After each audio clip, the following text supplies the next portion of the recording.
Hey everyone, welcome back to another crazy neighbor story.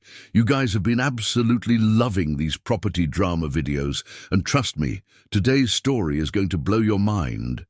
We're talking about a Karen who completely lost it when she couldn't turn my private slice of paradise into her personal community beach club. So grab your popcorn, settle in, and if you're new here, make sure to hit that subscribe button because this is one beach battle you won't want to miss. Before we jump back in, tell us where you're tuning in from, and if this story touches you, make sure you're subscribed, because tomorrow I've saved something extra special for you. It all started last spring when I finally achieved my lifelong dream. After 15 years of saving every penny and working 2 jobs, I managed to buy my dream property, a stunning oceanfront home on Crystal Cove, just outside the tourist traps of Newport Bay. We're talking about a gorgeous 3-acre property, with 200 feet of private beachfront, nestled between 2 natural rock formations that make it feel like your own private cove. The previous owner, an elderly marine biologist named Dr. Marcus, had maintained it perfectly for decades, keeping it pristine and natural, exactly how I wanted it. The house itself sits on a small bluff overlooking the water, with a private, wooden staircase leading down to the beach. It's the kind of place you see in movies, where the waves crash against the rocks at sunset and you can watch dolphins playing in the distance while having your morning coffee. The beach access is through my property only, and it's clearly marked with private property and no trespassing signs that Dr. Marcus had installed years ago. He was very clear about this when I bought the place. The beach portion was private, deeded property, not a public easement. Before we jump back in, tell us where you're tuning in from, and if this story touches you, make sure you're subscribed, because tomorrow I've saved something extra special for you. I remember the day I got the keys, standing on that deck overlooking the water, thinking I'd finally found my perfect sanctuary. The real estate agent, Linda, had warned me that some of the nearby HOA communities had tried to pressure Dr. Marcus about beach access over the years, but he'd always stood his ground. "Just be prepared," she'd said. "People get weird about beach access." I nodded, not really taking it seriously. I mean, there were plenty of public beaches less than a mile away in either direction. Why would anyone make a fuss about my small stretch of private beach? Oh, how naive I was. The first month was absolute paradise. I spent my weekends exploring my little piece of heaven, discovering hidden tide pools in the rocks, and even starting a journal documenting all the different marine life I found. I set up a small area for my photography equipment, as capturing marine life had been a hobby of mine for years. The privacy was perfect. No loud parties, no litter, no strangers wandering through my property. Just peace, quiet, and the sound of waves. Then I met Morgan. She appeared on my doorstep one sunny Saturday morning, wearing what looked like designer resort wear and carrying what I later learned was her signature oversized Lily Pulitzer planner. "Welcome to Ocean View Estates," she chirped, though my property wasn't part of their development. "I'm Morgan Whitfield, president of the Ocean View Estates Community Association. We're just thrilled to have a new neighbor." She thrust a gift basket at me, all fancy wines and artisanal crackers, with a glossy brochure about their HOA, tucked not so subtly in the middle.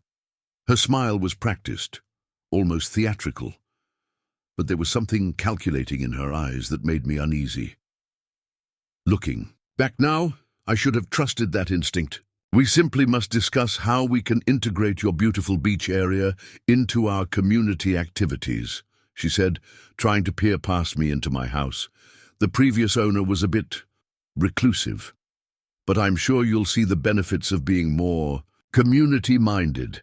I thanked her politely for the basket, but made it clear that I valued my privacy and intended to keep the property private, just as it had been. She laughed, a sound like tinkling glass that didn't quite reach her eyes. "Oh, you're funny, But seriously, we should talk about summer access. The community has some wonderful traditions involving that beach. Little did I know that this was just the beginning of a battle that would test my patience, my legal knowledge, and my resolve in ways I never imagined. Morgan Whitfield was about to show me just how far some people will go to get what they want. And I was about to learn that sometimes paradise comes with a price. Over the next few weeks, I settled into a peaceful routine at my new coastal haven. The property was even more spectacular than I'd initially realized. The private cove had these amazing natural features that made it uniquely secluded. Two towering limestone cliffs on either side that curved inward, creating a natural barrier from the neighboring beaches. The sand here was different too. A pristine white gold that you rarely saw on the public beaches, mainly because it hadn't been trampled by thousands of tourists. I spent those early mornings documenting the local wildlife. There was a family of seals that would often sun themselves on the rocks at the northern end of my cove, and I discovered that the tide pools hosted an entire ecosystem of rare species. Dr. Marcus had left detailed journals about the marine life he'd observed over the years, and I was excited to continue his work. I'd even started corresponding with the local Marine Research Center about participating in their conservation programs. The house itself was a beautiful piece of architectural history, a 1960s modernist design with floor-to-ceiling windows that made you feel like you were floating above the ocean. The previous owner had maintained its original character while updating all the essential systems. The wooden staircase leading down to the beach was a work of art in itself, handcrafted from weather-resistant teak and designed to blend naturally with the landscape.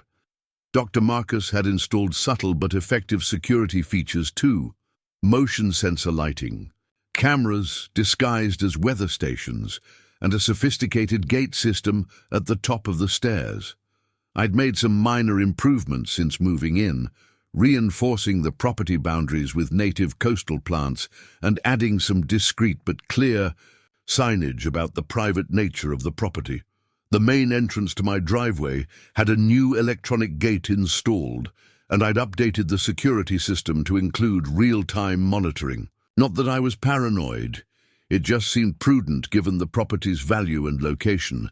The legal documentation for the property was impressively thorough. Dr. Marcus had been meticulous about maintaining clear records of everything: surveys, historical documents, even correspondence with local authorities confirming the private nature of the beach access. The property line extended well into the tide line, and there was no historical public easement or right-of-way. I'd made sure to digitize all these documents and store copies with my lawyer, just in case. Something about Morgan's visit had made me feel like I might need them. What made the property truly special wasn't just its physical features, it was its location relative to the surrounding developments. My land sat between two very different worlds. To the north was Ocean View Estates, Morgan's domain, a collection of multi-million-dollar homes with perfectly manicured lawns and strict HOA rules. To the south was the more laid-back Surf's Edge community, mostly original beach cottages owned by long-time locals. The public beaches serving both communities were about a quarter-mile in either direction, both well-maintained and easily accessible. My property was like a buffer zone between these two worlds, and I soon learned that its private beach had been a source of tension long before I arrived.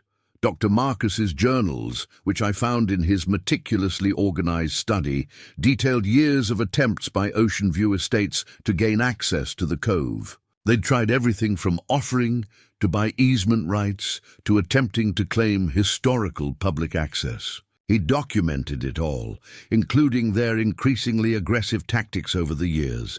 One entry particularly caught my eye. Dated just 2 years ago, it read, "Morgan Whitfield appointed as new HOA president. Third attempt this year to discuss community access to the cove. presented petition signed by residents, reminded them again of private property status, and suggested they focus on improving their public beach access instead. MW not pleased, will need to stay vigilant. Looking back, I should have paid more attention to those warnings.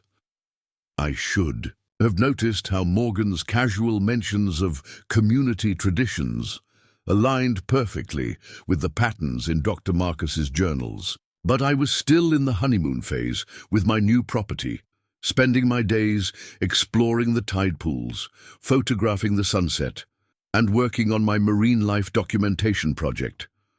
That all changed the day I came home to find a group of people setting up beach chairs and umbrellas at the base of my stairs.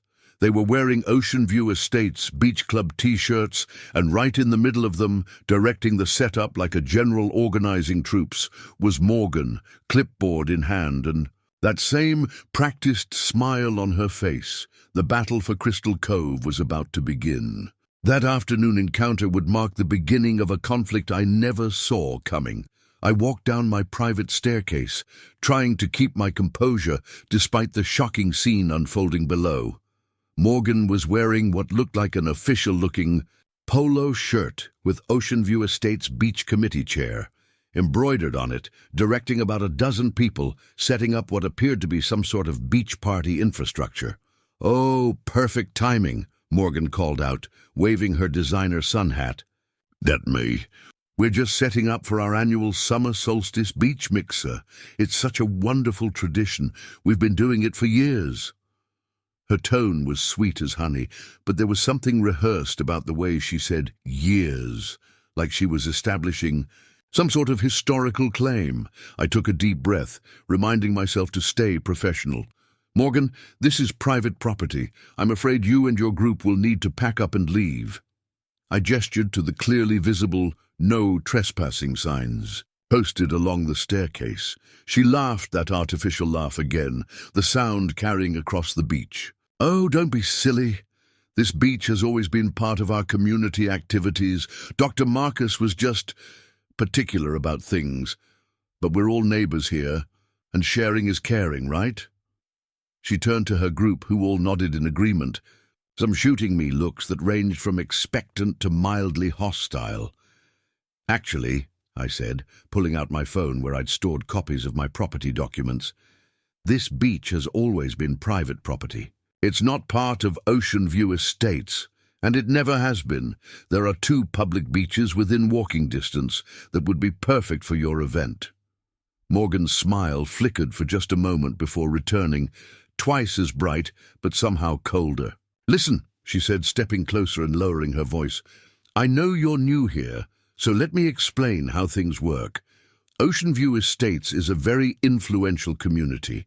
We have doctors, lawyers, local politicians, all people who believe in the importance of community cooperation." She emphasized those last words in a way that made them sound less like a suggestion and more like a threat. Preparing and narrating this story took us a lot of time, so if you are enjoying it, subscribe to our channel. It means a lot to us. Now back to the story. But I stood my ground. "I understand you have a wonderful community, Morgan. However, this is my private property, and I'm asking you all to leave. If you'd like to discuss this further, you're welcome to contact my lawyer." I pulled out a business card that my attorney had wisely suggested I keep handy. The transformation in Morgan's demeanor was instant and chilling. Her perfect smile vanished, replaced by a tight-lipped grimace. "You're making a serious mistake," she said, her voice barely above a whisper. "This beach has been used by our community for years, and one stubborn newcomer isn't going to change. At that, we have ways of dealing with difficult neighbors." She turned to her group, her voice rising to a theatrical pitch. "Well, everyone, it seems our new neighbor isn't interested in being part of our wonderful community. Pack everything up. We'll have to use the public beach today. Such a shame, especially since this cove has always been a special part of our neighborhood traditions." As her group began reluctantly gathering their things, I noticed several of them taking photos of the beach and my property. One woman, who I'd later learn was Barbara, Morgan's right hand in all things HOA related, was particularly obvious about photographing the access points and property boundaries. Just before leaving, Morgan turned back to me with what I can only describe as a predatory smile. You know, maintaining beachfront property can be so challenging. The regulations, the environmental requirements, the liability issues. It would be such a shame if someone reported any violations to the Coastal Commission. But I'm sure you have everything in perfect order. As I watched them retreat up my stairs, I realized this was just the opening move in what would become an increasingly complex game. Morgan hadn't just been testing my boundaries. She'd been gathering intelligence, assessing my resolve, and making it clear that she had both the resources and the determination to make this a serious fight. That night, I went through Dr. Marcus's journals again, paying closer attention to his entries about dealing with the HOA. One passage jumped out at me. Remember that they operate like water, always searching for the path of least resistance. Block one approach and they'll try another. Vigilance and documentation are your best defenses. I spent the rest of the evening installing additional security cameras and backing up all my property documentation to a secure cloud server. Something told me I was going to need every bit of evidence I could gather. Little did I know that Morgan's beach party attempt was just the first ripple in what would become a tidal wave of harassment and manipulation. The real question was, how far would she go to get what she wanted? And what would I have to do to protect my slice of paradise? The next morning, I woke up to what seemed like a coordinated campaign. First came the email, a lengthy, official-looking message from the Ocean View Estates Community Integration Committee, which I later learned Morgan had created just the day before. The message was dripping with passive-aggressive concern about historical community access rights and the importance of maintaining positive neighborhood relations. But it was what came later that morning that really showed me what I was dealing with.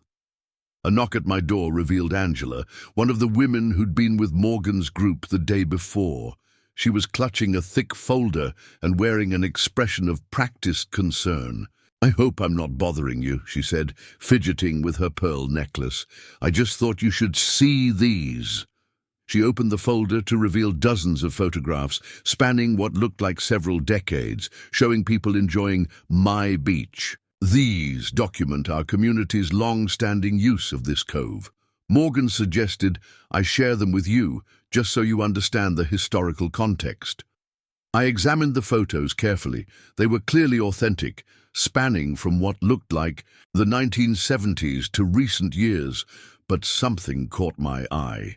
In nearly every photo, especially the older ones, you could see the same private property signs that Dr. Marcus had maintained. Some even showed people clearly accessing the beach from boats or around the rocks, not through the property. "These are interesting, Angela," I said, keeping my tone neutral. "But they actually help document the private nature of this beach. Notice the signs in all these photos? And how most of these shots show people coming from the water, not through the property? That's because this has always been private property." Angela's confident smile faltered. "Well, that's not... Morgan said..." She shuffled the photos nervously. "The point is, we've been using this beach for years." "Trespassing for years doesn't create a right of access," I explained gently. "Look, I understand this is a beautiful spot, but there are public beaches nearby that are just as nice. This property is private, and that's not going to change." As Angela left, looking dejected, I noticed a car slowly driving past my house.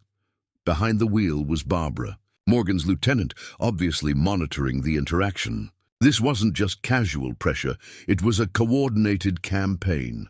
Later that afternoon, I received another visit, this time from Tom, who introduced himself as the HOA's legal consultant. He was more direct than Angela had been. "Look," he said, leaning against my doorframe with casual authority, I've been handling Ocean View Estate's legal matters for years. This whole private beach situation, it's complicated. There's something called prescriptive easement rights. If people have been using a property for a certain period, I cut him off politely but firmly. I'm familiar with prescriptive easements. Tom, I'm also familiar with how they don't apply when there's clear documentation of the property's private nature and consistent efforts to maintain that privacy, like the signs, gates, and security measures that have been in place here for decades. Would you like my lawyer's contact information? Tom's professional demeanor cracked slightly. You're making this harder than it needs to be. Morgan and the board have been very patient, but they have ways of making things difficult for uncooperative neighbors. Is that a threat, Tom? I asked, reaching for my phone. Would you like to rephrase that while I record our conversation? He backed away quickly, raising his hands. Just trying to have a friendly discussion between neighbors, but don't say we didn't try to handle this amicably. As he walked away, I noticed he made a phone call as soon as he reached his car. Within minutes, Morgan's distinctive white Mercedes drove past my house, slowing noticeably as she passed my driveway. That evening, I found a new notice tucked into my door, an invitation to an emergency community meeting to discuss recent beach access concerns. The meeting was scheduled for the following week at the Ocean View Estates Clubhouse. While I wasn't part of their HOA, the notice made it clear that my presence was strongly encouraged. I called my lawyer immediately, forwarding him copies of everything, the photos, the email, and a summary of the day's visits. His response was both reassuring and concerning. They're building a narrative.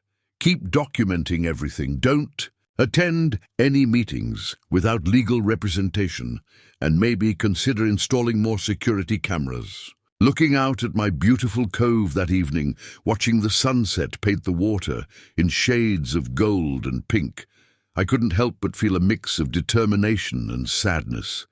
This place was supposed to be my sanctuary, but Morgan and her crew were turning it into a battleground. Little did I know, these first attempts at pressure were just the beginning of what would become an increasingly aggressive campaign to force me into submission. Over the next 2 weeks, Morgan orchestrated what I can only describe as a campaign of friendly harassment. Every single day brought some new attempt to wear down my resolve, each one carefully disguised as neighborly concern or community outreach.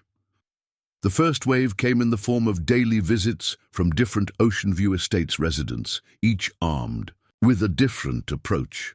On Monday, it was Sarah, a local kindergarten teacher, with heartwarming stories about how her students would benefit so much from educational beach access. She brought drawings from her class showing kids playing in our community cove. Tuesday brought Richard, a retired marine biologist, clearly chosen to echo Dr. Marcus's background, who went on about how sharing the beach would actually help preserve it through their proposed community conservation program. He conveniently ignored the fact that I was already working with legitimate conservation organizations. Wednesday was particularly creative. A local historian named James showed up with elaborate tales about how the cove had traditionally been a gathering place for the community since the 1800s. When I politely pointed out that historical maps from the county records office showed the property had always been privately owned, he quickly changed the subject. Each visitor followed the same pattern, starting with friendly conversation, moving to gentle persuasion, and finally ending with thinly veiled suggestions about how difficult things could become if I didn't cooperate. And after each visit, like clockwork, I'd spot Morgan's white Mercedes cruising slowly past my house, obviously checking on her troop's progress. But it was the weekend coincidences that really showed their strategy. Suddenly, my beach became a popular destination for lost beachgoers. Groups of Ocean View Estates residents would accidentally wander down my private stairs, acting surprised when I informed them this wasn't a public access point. But Morgan said was a phrase I heard more times than I could count. The most calculated visit came from Linda, Morgan's sister-in-law, who brought her 2 golden retrievers for an unauthorized beach walk. When I approached her about the trespassing, she launched into a clearly rehearsed speech about how Dr. Marcus always let her dogs play here and how pets need private beach access away from the crowded public beaches. "That's interesting," I replied, pulling out my phone to show her the security footage. "Because my cameras show you've never been here before, and Dr. Marcus's journals specifically mention his policy against allowing pets on the beach due to the protected wildlife." In the tide pools, Linda's friendly facade cracked for a moment. "Well," Morgan said, I thought, you're really not making this easy, are you?" "There's nothing to make easy, Linda. This is private property. The public beaches are clearly marked and just a short walk away. Please leave and let everyone else know that trespassing will be documented and reported." That evening, I received what appeared to be a peace offering, an invitation to join the Ocean View Estates Beach Club Advisory Board, complete with a glossy brochure showing plans for community beach improvements that specifically included my cove. The invitation came with a handwritten note from Morgan, just trying to find a win-win solution. We could make this so much easier for everyone involved. I photographed everything and added it to my growing file of documentation. My lawyer had advised me to keep detailed records of every interaction, and I was starting to understand why. These weren't just random attempts at persuasion. They were building a narrative, trying to establish a pattern of community use that they could potentially use in legal proceedings. The final straw came when I caught several members of the Beach Club Committee conducting what looked like an unofficial survey of my property. They were taking measurements and photos, discussing something about access points and facility placement. When I confronted them, they claimed they were just admiring the view and taking pictures for their community newsletter. That night, I installed additional security cameras and motion sensors, especially around the beach access points. I also set up a digital log to track every incident, complete with timestamps and photos. Something told me Morgan's friendly approach wasn't going to last much longer, and I wanted to be prepared for whatever came next. Looking back, this was their testing phase, probing my defenses, looking for weaknesses, and trying to find an angle they could exploit. Each visitor was a carefully chosen representative, each approach was strategically planned, and Morgan was orchestrating it all from behind the scenes, watching and waiting for me to crack. But if they thought these tactics would wear me down, they were seriously underestimating both my resolve and my capacity for thorough documentation. Little did they know, every friendly visit was just strengthening my legal position, providing clear evidence of their coordinated attempts to override my property rights. The question was, what would they try next when they realized their current strategy wasn't working? As predicted, Morgan's friendly campaign took a sharp turn when she realized her initial tactics weren't working. The first sign of escalation came one Saturday morning when I noticed a group of about 15 people gathered at the entrance to my private beach stairs. They weren't trying to hide. In fact, they seemed to want me to notice them. Morgan stood at the center, clipboard in hand, surrounded by what appeared to be members of various HOA committees. They were all wearing matching Ocean View Estates Community Beach Access Initiative t-shirts, obviously custom-made for whatever they were planning. Through my security cameras, I could hear snippets of their conversation, and what I heard made my blood run cold. "The environmental impact study is almost ready," Barbara was saying, pointing at something on Morgan's clipboard. "Once we submit it to the Coastal Commission, they'll have to investigate. And the Historical Society is on board?" asked another woman, whom I recognized as Janet, the HOA's events coordinator. "They'll back up our claims about traditional community use." Morgan's voice cut through clearly. "Everything's falling into place. We just need to be patient and keep applying pressure. Even the most stubborn walls eventually crumble. I watched as they conducted what looked like an official survey, taking photos and measurements, marking points on a map, and discussing various access scenarios. They were careful to stay just off my property line, but their intentions were clear. They were planning something big. Later that afternoon, I received an unexpected visit from David Chen, a local real estate developer known for his connections. To the city council, he arrived in a sleek black Tesla, dressed casually but expensively, projecting an air of authority and influence. "I'll be direct," he said, after declining my offer to come inside. "Morgan Whitfield is a close friend, and she asked me to have a chat with you. I specialize in finding solutions to complicated property situations." "There's nothing complicated about my private property rights," I responded, maintaining eye contact. David smiled, but it didn't reach his eyes. "Everything's complicated if you look close enough. The Coastal Commission takes public access very seriously. Environmental studies, historical use patterns, community needs assessments. These things can get very messy, very expensive, and very time-consuming. Is there a point to this conversation, Mr. Chen?"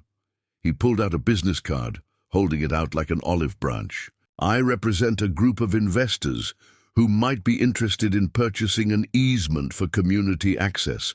The number would be substantial, enough to make any potential legal headaches disappear." I didn't take the card. "My property isn't for sale, and neither are any easement rights. Please tell Morgan that sending in her developer friend isn't going to change that." His friendly demeanor slipped slightly. "You know, it's interesting. I've been looking into your property's history. Did you know there are some questions about the original survey markers from the 1960s? And the environmental impact of that? Private staircase. The Coastal Commission takes these things very seriously. Are you threatening me, Mr. Chen?" He held up his hands in mock surrender. "Just having a friendly discussion about property values and community relations. But you might want to think carefully about your position here. Morgan can be very persistent when she wants something, and she has a lot of friends in high places." As he walked back to his Tesla, I noticed Morgan's car parked down the street watching. This wasn't just a random visit. It was a calculated escalation, bringing in someone with real power and influence to try to intimidate me. That evening, I received an email from the Ocean View Estates Community Board announcing a special meeting to discuss historical beach access rights and environmental conservation initiatives. Attached was a lengthy document filled with carefully selected historical photos, testimonials from longtime residents, and preliminary environmental impact assessments, all clearly designed to build a case against my private beach access. Forwarded everything to my lawyer, including the security footage of the morning's survey party and a detailed account of David Chen's visit. His response was immediate. "They're building multiple angles of attack: historical use, environmental concerns, and community pressure. Time to fortify your defenses." I spent the rest of the evening reviewing Dr. Marcus's journals, finding entries that documented similar attempts in the past. One passage particularly stood out. "They always start with committees and surveys. Then come the lawyers and developers. When that fails, they'll try to use official channels, Coastal Commission, environmental boards, historical societies. Document everything. Truth is your strongest ally." Looking out at my cove that evening, watching the sunset paint the sky, in shades of pink and gold, I couldn't help but feel like I was watching storm clouds gather on the horizon. Morgan and her allies were done playing nice. They were mobilizing for a full-scale assault on my property rights, using every weapon in their considerable arsenal. The question was, how far would they go, and was I ready for what came next? The following week brought the first wave of official-looking correspondence. My mailbox was suddenly filled with an assortment of letters, each more intimidating than the last. all clearly orchestrated by Morgan and her HOA allies, but disguised as legitimate community concerns. The first letter arrived on Monday morning, bearing the impressive letterhead of the Ocean View Estates Historical Preservation Committee, a group I later discovered had been hastily formed just days before. The document was a masterpiece of passive-aggressive bureaucracy, filled with carefully worded concerns about the historical significance of my beachfront property. Recent research has uncovered evidence suggesting that your cove may have been a significant historical gathering place for early coastal communities, the letter claimed. As such, we believe it is our duty to ensure proper preservation and community access to this important historical site. Attached were several photocopied photographs from the 1950s and 60s showing groups of people on what they claimed was my beach. However, a closer look revealed these were clearly taken at different locations.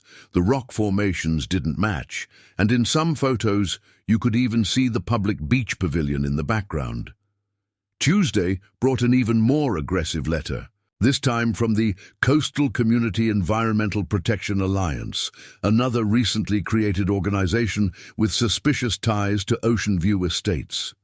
This one was filled with ominous warnings about the potential environmental impact of private beach ownership. Our preliminary studies indicate concerning patterns of erosion and wildlife displacement that may be linked to restricted access patterns, the letter stated. It went on to suggest that community-managed access would somehow better protect the environment, conveniently ignoring the fact that I was already working with legitimate marine conservation groups. But the real masterpiece arrived on Wednesday. A thick envelope containing what appeared to be official documentation from the Regional Coastal Access Initiative Board. The letter inside was signed by none other than Morgan herself, though her name was now preceded by an impressive string of official-sounding titles. As the appointed chairperson of the Regional Coastal Access Initiative Board, it began. I am writing to formally notify you of pending community action regarding historical easement rights to your beachfront property. The letter went on for several pages, filled with legal jargon and vague references to community rights and historical precedent. What made this particular letter dangerous was its clever mix of truth and fiction. It cited real coastal access laws but twisted their meaning. It referenced actual historical documents but took them out of context. It was the kind of document that could seem intimidating to someone who didn't know their rights or have access to legal counsel. Thursday and Friday brought more of the same. Letters from various committees and boards, each one adding another layer to their manufactured narrative. Some focused on safety concerns, suggesting that private ownership somehow made the beach more dangerous. Others spoke about community development and property values, implying that my uncooperative attitude was hurting local homeowners. The most amusing arrival was a glossy brochure for the Crystal Cove Community Integration Project, complete, with architectural renderings showing my private beach transformed into a bustling community space, with walkways, seating areas, and even a small cafe. The fact that they'd gone to the trouble of commissioning these drawings showed just how long they'd been planning this campaign. I carefully documented each piece of correspondence, noting postmarks, return addresses, and any identifying information. My lawyer was particularly interested in how many of these organizations seemed to share the same mailing address as the Ocean View Estates HOA office. They're building a paper trail, he explained during our weekly call. If they decide to take legal action, they'll use these letters to show they made reasonable attempts to address their concerns, but they're also hanging themselves. Every letter demonstrates their coordinated attempt to override your property rights. The weekend brought the crown jewel of their paper campaign, a formal notice of an upcoming Community Coastal Access Review Board meeting where they plan to discuss alternative access solutions for my beach. The notice was carefully worded to sound official without actually claiming any real authority. I couldn't help but admire the thoroughness of their approach, even as I recognized its manipulative nature. Morgan had clearly spent considerable time and resources setting up these various committees and organizations, all designed to create the illusion of overwhelming community opposition to my private beach ownership. But if they thought they could drown me in paperwork and intimidate me with official-looking letterheads, they had another thing coming. Each letter, each brochure, each piece of correspondence was just another piece of evidence showing their coordinated campaign of harassment. As I filed away the latest batch of letters in my growing documentation folder, I couldn't help but wonder what their next move would be. They'd tried friendly persuasion, then intimidation, and now bureaucratic pressure. What would Morgan do when she realized that paper tigers, no matter how well crafted, couldn't override legal property rights?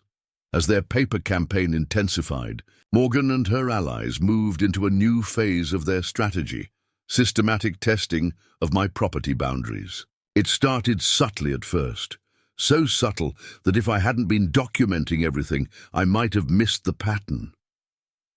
Early one morning, I noticed a group of people standing at the border of my property line, just where my private beach access began.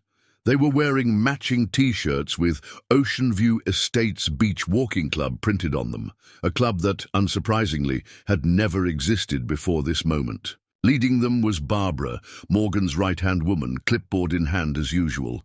They didn't cross onto my property, not technically. Instead, they stood right at the boundary, taking photos and making a show of consulting maps and documents. Every few minutes, someone would accidentally step over the line, only to be dramatically reminded by Barbara to respect private property rights, for now. The whole performance was clearly staged for my benefit. This became a daily occurrence, with different groups appearing at various times, each one pushing the boundaries a little further. The photography club would set up their tripods right at the property line, their cameras conspicuously pointed toward my beach. The Coastal Wildlife Observation Group would bring binoculars and spotting scopes, spending hours watching my private beach while making loud comments about restricted wildlife habitats. But it was the Weekend Beach Fitness Group that really tested my patience. Led by Chad, Morgan's personal trainer and apparently newest recruit, they would do their exercises right at the edge of my property, their music blasting just loud. Enough to be irritating, but not quite loud enough to justify a noise complaint. They made a point of doing their cool-down stretches while facing my beach, like some bizarre form of protest yoga. The surveillance wasn't limited to daylight hours. My security cameras caught regular nighttime patrols by members of the newly formed Ocean View Estates Community Safety Committee.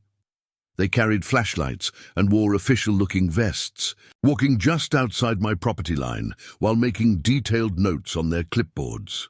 One night, I reviewed the footage and actually heard one of them say, "Make sure to document any potential safety violations." Morgan wants a complete report. The most brazen incident involved a group of environmental researchers who showed up with professional-looking equipment and matching polo shirts, bearing the logo of an environmental consulting firm I'd never heard of. They spent hours taking soil samples and water readings from just outside my property line, making sure I could hear their concerned discussions about erosion patterns and habitat disruption. When I researched the company later, I discovered it had been registered just 2 weeks earlier, with its business address matching that of, you guessed it, Morgan's real estate office. The property testing wasn't limited to the beach access.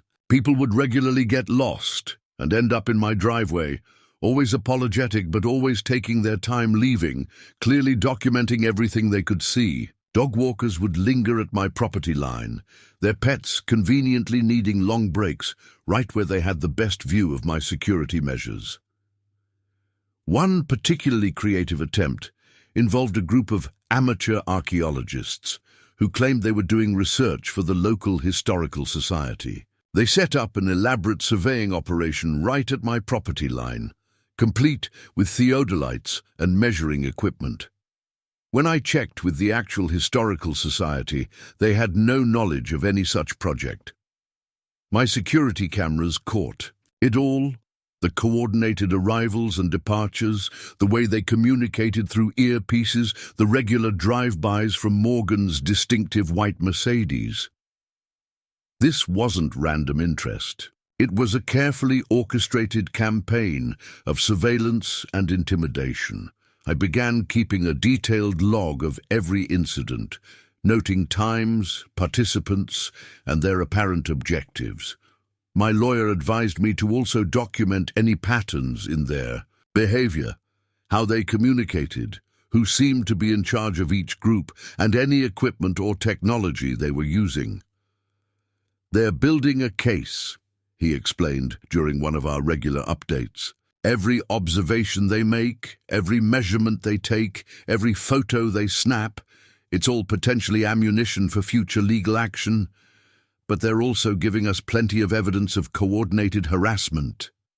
The irony wasn't lost on me.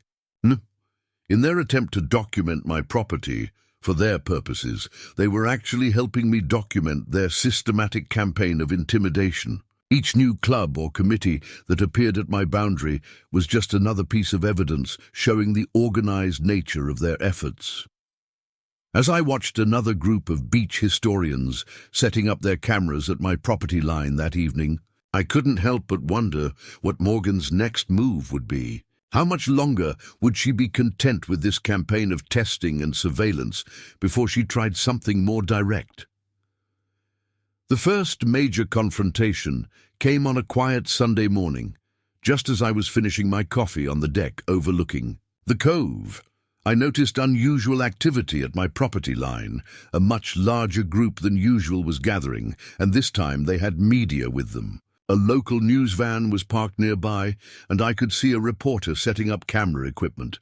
Morgan stood at the center of the group, wearing what appeared to be a specially made Save Our Beaches t-shirt and her signature perfectly coiffed hair. She was surrounded by about 30 people, all wearing similar shirts and holding professionally printed signs with slogans like "Beaches belong to everyone" and "Stop Private Beach Monopoly." I knew this moment would come eventually. They were done with subtle pressure and ready for their public relations offensive. I quickly called my lawyer, put on a professional-looking outfit, and grabbed my documentation folder before heading down to meet what was clearly going to be a stage confrontation. As I approached, I could hear Morgan giving what sounded like a rehearsed speech to the reporter. "This beautiful cove has been a cherished part of our community for generations," she was saying, her voice trembling with obviously fake emotion. "Now, one selfish individual is trying to deny access to families who have enjoyed this beach for decades." The reporter, a young woman who looked fresh out of journalism school, was nodding sympathetically and taking notes. I recognized her from the local news station, Sarah Matthews, their newest community affairs correspondent. "Morgan," I called out calmly as I approached, "I see you've brought an audience today." She turned, and for a moment I caught a flash of something predatory in her eyes before she arranged her face into a concerned expression. "Oh, we're just here to raise awareness about this important community issue. Sarah from Channel 7 is doing a story on beach access rights." The reporter turned to me eagerly. "Yes, we'd love to get your perspective on the community's concerns about restricted beach access." "I'd be happy to provide some context," I replied, maintaining a professional tone, "including documentation of the property's legal status, the history of private ownership, and the recent campaign of harassment my neighbors have been conducting." Morgan's eyes narrowed slightly, but her smile remained fixed. "Harassment? We're simply trying to restore traditional community access to a beloved local beach. Perhaps if you'd been here longer, you'd understand the significance of this space to our families. Speaking of history, I responded, opening my folder, I have here the original property deeds showing continuous private ownership since the 1960s, along with documentation of Dr. Marcus's conservation efforts. I also have security footage of numerous recent trespassing attempts, unauthorized surveys, and coordinated harassment by various newly formed community groups. The reporter's interest visibly shifted. You're saying these community concerns aren't spontaneous? Not exactly, I said, pulling out a timeline I'd prepared. In fact, I have documentation showing that most of these community organizations were registered within the last month, all sharing the same business address as the Ocean View Estates HOA office. Morgan's composed facade cracked slightly. Those are legitimate community action groups, she snapped, her rehearsed sympathy slipping. We have every right to organize to protect our interests. You have every right to organize, I agreed calmly, just as I have every right to protect my private property and document attempts to violate those rights. Would you like to explain to Sarah here about the work crew you sent to start unauthorized construction on my property last week? The reporter's eyebrows shot up. Unauthorized construction? Morgan quickly tried to regain control of the narrative. We were simply conducting a safety survey of potential public access points. As HOA president, I have a responsibility to... As HOA president of a community that doesn't include my property, I interrupted firmly. I have here the official property maps showing that my land is not part of Ocean View Estates, along with documentation of multiple attempts by your organization to falsely claim authority over my property. The crowd began to shift uncomfortably as their carefully planned media event unraveled. Several people lowered their signs, and I noticed a few stepping away from the group. Sarah, I said, turning to the reporter, I'd be happy to provide you with copies of all this documentation, including security footage of organized trespassing attempts and recordings of threats made by HOA representatives. I'm sure your viewers would be interested in the full story. Morgan's face had turned an interesting shade of red. This interview is over, she announced abruptly, turning to her group. We'll pursue this through proper channels. As the crowd began to disperse, I heard several people muttering about not being told the whole story. The reporter, however, was keenly interested in my documentation, particularly the timeline showing the coordinated nature of the harassment campaign. That evening, as I watched the sunset from my deck, I received a text from my lawyer with a link to the Channel 7 website. The headline read, Beach Access Dispute Reveals Complex Property Rights Issues. The story wasn't the hit piece Morgan had clearly hoped for, instead presenting a balanced view that included significant coverage of the documented harassment campaign. I had won this round, but as I watched Morgan's white Mercedes drive slowly past my house that evening, I knew this was far from over. She had tried to control the narrative and failed. The question was, what would she do now that her public relations strategy had backfired? The aftermath of the media confrontation played out on multiple fronts. First came the social media storm. Morgan and her allies flooded the local community Facebook groups and Nextdoor with their version of events. Posts appeared with carefully edited clips from the news footage showing only the parts where Morgan spoke about community access and traditional usage, conveniently omitting my documented evidence. Beach access denied. Local homeowner threatens community rights, read one particularly dramatic post from Barbara.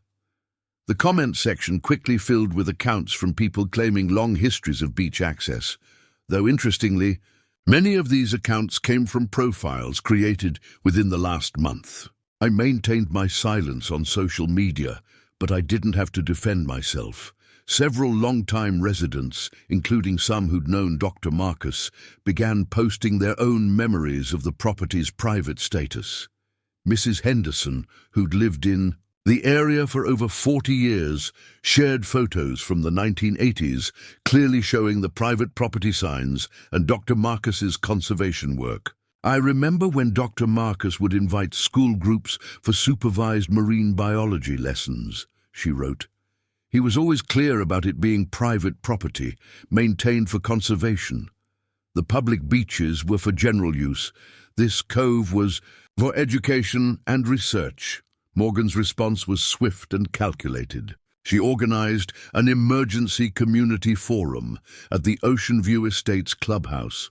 My security cameras caught her allies going door to door with invitations, though notably, they skipped my house. However, one sympathetic neighbor slipped an invitation. Under my door, the invitation read, "Urgent community meeting, protecting our beach access rights, understanding legal options and community action strategies." At the bottom was a note, "Attendance limited to Ocean View Estates residents and invited guests only." I didn't attend, but I didn't have to. 3 different neighbors sent me recordings of the meeting. Morgan had transformed into a full community. Activist mode, standing at a podium with professional-looking presentations, displaying maps, historical photos, and charts about community impact. "We can't let one person's selfishness destroy decades of community tradition," she declared to the gathered crowd. "We have options, legal options, community options, political options. This isn't over." But the meeting didn't go entirely as she planned. Several residents raised uncomfortable questions. "If this beach has always been community property, why do all my old photos show private property signs?"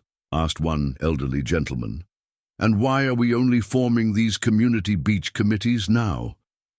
Another resident, a local attorney, pointed out that all the historical photos being shown either clearly depicted public beaches or showed people accessing the cove by water, not through the private property. Morgan quickly moved to more productive topics. The next day, I discovered they'd created a website, saveourbeachaccess.org. It was professionally designed, complete with an emotional video featuring local families talking about lost community traditions and stolen memories. The site included a donation button for their legal defense fund and a form to share your beach memories, though I noticed they weren't verifying any of these submissions. My lawyer reviewed the website and pointed out several legally questionable claims. "They're walking a fine line between community activism and defamation," he noted. "Keep documenting everything. They're building a public narrative, but they're also building our case for harassment." The local newspaper picked up the story next, but not in the way Morgan had hoped. Instead of focusing on beach access rights, they did a deep dive into the sudden appearance of multiple community organizations, all sharing the same address. The reporter had done her homework, tracking down the registration dates and connecting the dots to Morgan's recent property development projects. The article also interviewed several marine biology experts who praised the conservation work being done on my property, contrasting it with the overcrowded and degraded conditions at some public beaches. Photos of my pristine tide pools alongside shots of litter-strewn public beaches told their own story. Morgan's response was to double down. New signs appeared along the public beach. "Support beach access rights. Don't let privatization steal our shores." The signs all carried the logos of her newly formed organizations, making the coordinated nature of the campaign even more obvious. That evening, reviewing the day's events with my lawyer, he made an interesting observation. "They're getting desperate. Each public move they make is actually strengthening our position. Keep watching. When public opinion doesn't go their way, they'll try something more direct." Looking out at my cove, watching the sunset paint the water in shades of gold and purple, I wondered what more direct might mean.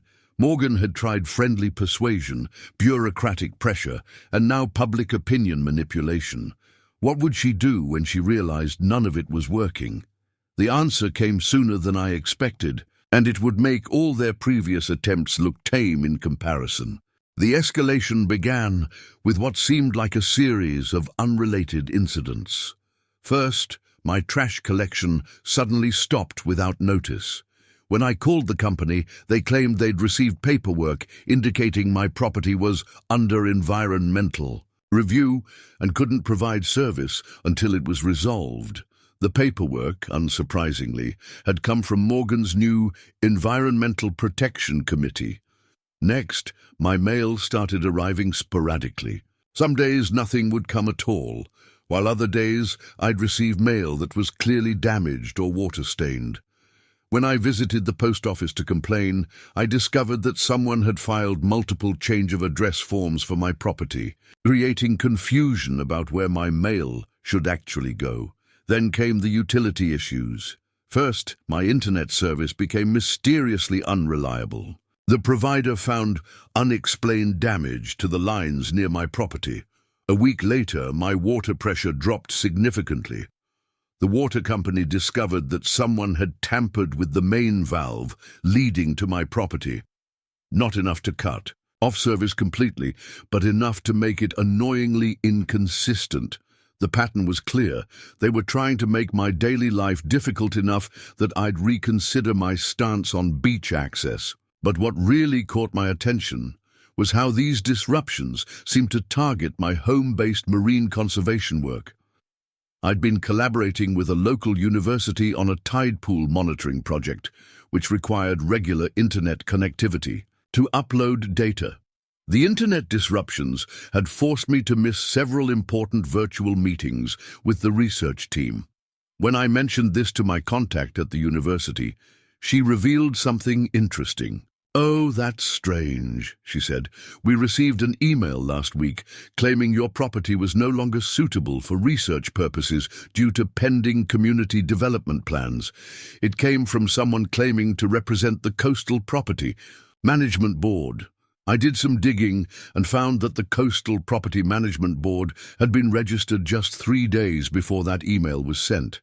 The registered address: a P.O. box rented by none other than Barbara, Morgan's right-hand woman.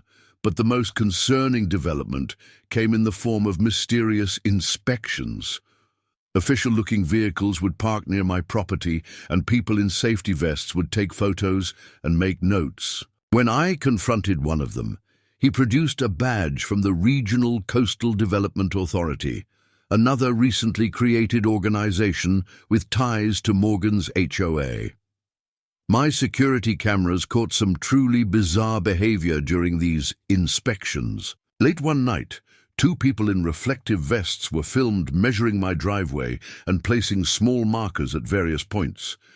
When I checked the next morning, the markers were gone, but I found a notice in my mailbox about driveway width compliance issues. The most aggressive move came when a work crew showed up early one morning, claiming they had orders to inspect my private beach staircase for safety violations. They had official-looking paperwork, but something felt off about their credentials. I refused them access and immediately called my lawyer. "Smart move," he said, after reviewing the documentation I sent him. Those inspection orders were completely fabricated. They used letterhead from a real regulatory agency, but the authorizing signatures are fake. I later discovered through a friendly neighbor that Morgan had hired a printing company to create convincing-looking official documents. The same company had also produced badges and uniforms for her various regulatory committees. The psychological impact of these constant disruptions was clearly meant to wear me down. Every day brought some new inconvenience or confrontation. My security cameras were working overtime, documenting all the strange vehicles and suspicious activities around my property. One particularly bold attempt involved a drone that kept flying over my beach, supposedly conducting environmental surveys. When I reported it to the FAA, they confirmed no authorized surveys were scheduled for my area. The drone disappeared after that, but not before I'd captured clear footage of it being launched from Morgan's backyard. Through it all, I maintained detailed records of every incident. My documentation system had evolved into a comprehensive database, cross-referenced with security footage, photographs, and official correspondence. Each new disruption just added to the growing evidence of coordinated harassment. My lawyer was particularly interested in the pattern of service disruptions. "They're walking a dangerous line," he warned. "Interfering with mail delivery is a federal offense, and tampering with utilities can have serious legal consequences." But perhaps the most telling incident came when I caught Barbara in the act of posting fake reviews about my property on local community websites. She was using multiple accounts to spread stories about dangerous conditions and environmental hazards, all while conveniently promoting Morgan's community access solution. As I documented each new incident, a clear pattern emerged. They were no longer just trying to pressure me into giving up my beach rights. They were attempting to make my property appear problematic and poorly maintained, likely building a case for some kind of official intervention. The question was, how far would they go with these tactics, and what would they do when they realized that even these coordinated disruptions weren't enough to make me cave? The situation took a more serious turn when Morgan's group decided to escalate from mere annoyances to more aggressive tactics. It started with what I initially thought was routine maintenance work on the public beach area adjacent to my property. A crew showed up early one morning, setting up equipment and barriers just beyond my property line. I watched through my security cameras as they began what looked like innocent landscaping work. However, something about their activity seemed off. They were paying far too much attention to the natural drainage patterns that ran from the public beach toward my cove, and I noticed them installing what appeared to be unauthorized drainage, pipes. My suspicions were confirmed when we got our first heavy rain of the season. Suddenly, all the runoff from the public beach was being deliberately channeled toward my property. What had once been a natural, gradual water flow was now a concentrated stream, causing noticeable erosion along my beach access path. I called the city's engineering department immediately, but before they could send someone out, Morgan had already filed a complaint about dangerous erosion conditions on my property. Her timing was impeccable and suspicious. "Look at these unsafe conditions," she proclaimed to yet another local news crew she'd conveniently invited. "This is exactly why we need professional community management of this beach area. Private ownership is clearly leading to environmental degradation." What she failed to mention, of course, was that her own crew had created the problem. Fortunately, my security cameras had captured the entire operation, from the initial suspicious work to the resulting water damage. My lawyer was particularly interested in the footage showing Barbara directing the work crew while on her phone, presumably talking to Morgan. But they weren't done. The next phase of their plan became apparent when I noticed increased activity around the rocks at the northern end of my cove. My security cameras caught several late-night visitors placing something among the rocks. When I investigated the next morning, I found several bags of rotting fish and seaweed strategically hidden in crevices. Within days, complaints started flooding in about terrible odors coming from my property. The local health department received multiple reports about unsanitary conditions, all filed within hours of each other. Again, my security footage told the real story, showing members of Morgan's beach committee planting the smelly evidence under cover of darkness. The most brazen attempt came when they tried to stage a hazardous waste incident. I caught two people in hazmat suits taking soil samples from my beach late one night. The next day, Morgan's Environmental Committee released a report claiming they'd found concerning levels of contamination in the area. This is exactly what happens when private owners don't properly maintain sensitive coastal areas, she told anyone who would listen. We've found evidence of serious environmental concerns that require immediate community intervention. What she hadn't counted on was my own environmental monitoring program. I'd been working with legitimate marine biologists who had been documenting the health of my tide pools and beach ecosystem for months. Their data clearly showed that my portion of the beach was actually healthier than the public areas, with thriving marine life and pristine water quality. The city's environmental department quickly debunked Morgan's false claims. But the pattern was clear. They were trying to create problems they could then use to justify taking control of my property. My lawyer advised me to install additional cameras focused specifically on the drainage areas and rock formations. "They're moving from harassment to actual property damage," he warned. "We need to document everything." The final straw came when I discovered they'd hired a local environmental consultant to produce a report about the devastating impact of private ownership on coastal ecosystems. The consultant, it turned out, was Barbara's cousin, with no actual environmental credentials. What they didn't know was that I had been keeping my own detailed environmental records, working with real scientists and conservation experts. Every false claim they made was easily disproven by actual data and professional observations. "They're getting desperate," my lawyer observed during our weekly update. "Creating false environmental hazards is a serious matter. We might need to consider legal action soon." Looking out at my cove that evening, watching workers clean up the last of the planted debris, I couldn't help but wonder what their next move would be. They'd tried to create drainage problems, staged environmental hazards, and filed false reports. Each attempt had backfired, thoroughly documented by my security system and disproven by actual experts.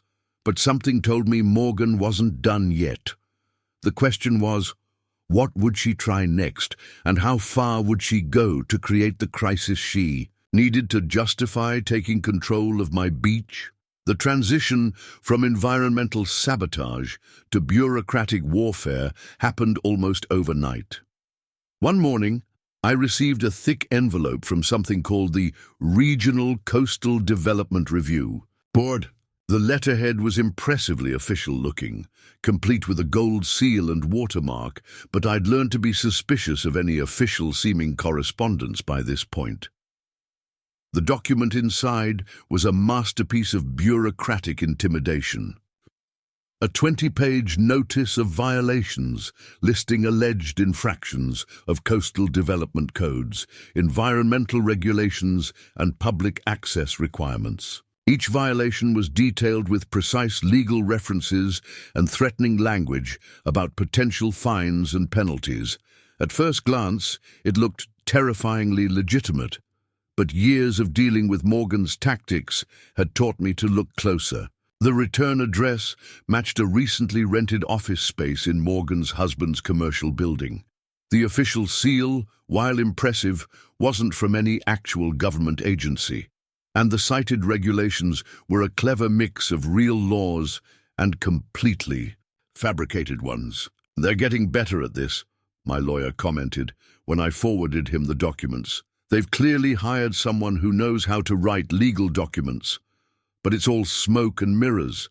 None of this has any actual authority." The next day brought another official-looking notice, this time from the Coastal Community Planning Commission, yet another of Morgan's fake regulatory bodies. This one demanded immediate access to my property for a mandatory coastal development audit. The letter threatened severe penalties for non-compliance, including potential property liens, but Morgan's real masterstroke came in the form of a legitimate-looking newspaper called the Coastal Guardian. This 4-page publication, professionally printed and distributed throughout the neighborhood, was filled with articles about beach access rights, environmental conservation, and community development. Every article, while seemingly objective, contained subtle attacks on private beach ownership and praised the concept of community-managed coastal areas. The lead story was particularly crafty. Historic beach access rights, a community's fight for preservation. It included carefully edited historical photos and selective quotes from longtime residents, all designed to support Morgan's narrative about traditional community use of my beach. I later discovered that Morgan had hired a professional PR firm to create the newspaper, complete with fake interviews and manufactured expert opinions. The firm had even created social media accounts for the non-existent journalists credited in the articles. The bureaucratic assault continued with a series of increasingly complex demands. Each day brought new letters, each one referencing previous notices and building a paper trail of alleged violations and non-compliance. They were clearly trying to overwhelm me with paperwork and create the appearance of ongoing regulatory issues. One particularly creative notice came from the Coastal Property Standards Board, demanding that I implement a list of expensive modifications to my beach access stairs, citing safety regulations that didn't actually exist.